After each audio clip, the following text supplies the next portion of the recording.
Here's what we learned from the third episode of Hawkeye. This is Exasperated Nerd Explains. The show gives us a brief history of Maya Lopez, known as Echo in the comics and at some point will be in the MCU. And the main difference from a physical standpoint from the comics is the fact that she apparently is missing a foot.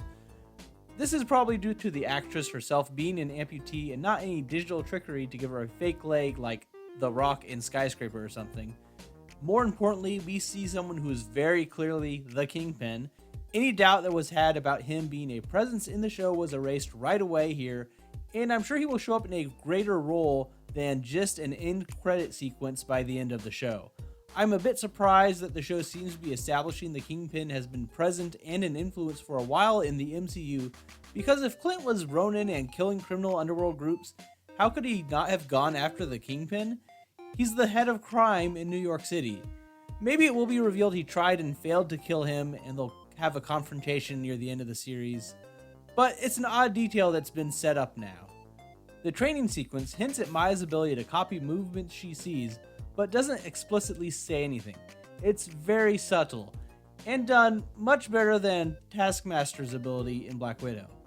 This may not even come back again in Hawkeye, but hopefully it does become a factor during the subsequent fight, where maybe she mimics something from Clinton Barton in this episode's fight when they face off again.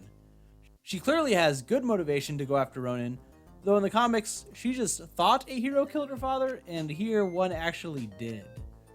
Another character that was named Kazi, who is in the Hawkeye comic book run this series is heavily based on, was a hitman for the tracksuit mafia known as the Clown, who looked a bit different.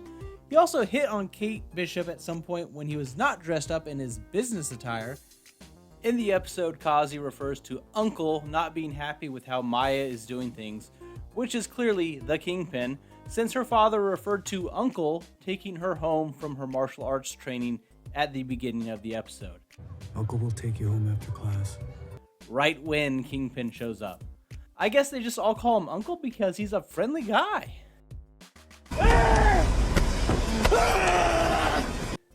After Kate begins to look into Kazi, it's revealed he's associated with a company called Sloan, and it may be a throwaway line, but there was a henchman that worked for the Kingpin named Sloan at one point in the comics.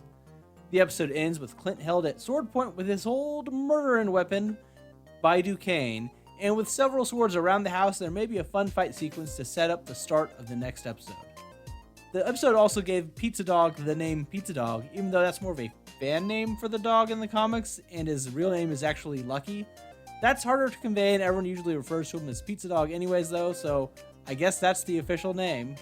Overall, it was a fun episode with a good extended action sequence showing off a lot of trick arrows from the comics, and I think the two plot lines of Bishop Security and the Tracksuit Mafia, along with their great business Trust a Bro Moving, will come together and be revealed to all be part of the same crime organization under Wilson Fisk.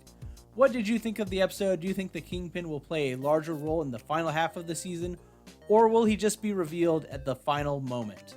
Let me know in the comments. Please like the video and subscribe to the channel for more content. Thanks for watching. Bye.